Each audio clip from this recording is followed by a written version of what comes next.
Saya mohon bujuklah Sintayong lagi untuk melatih timnas. Kalau bisa bujuk lagi pelan-pelan.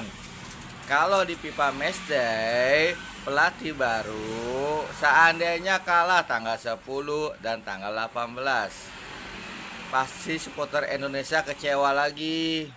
Coba kalau di tanggal 10 tanggal 18 yang melatih Sintayong lagi, saya yakin supporter Indonesia nggak bakal kecewa, karena cinta supporter Indonesia terhadap Sintayong. Tolong Pak Erick Thohir bujuk lagi Sintayong, nggak usah pelatih baru-baru lagi, yang sudah ada, yang sudah terbukti, yang sudah cinta sama Indonesia. Itu pandangan dari saya Pak Erick Thohir ya. Sekali lagi saya mohon Pak Thohir bujuklah Sintayong.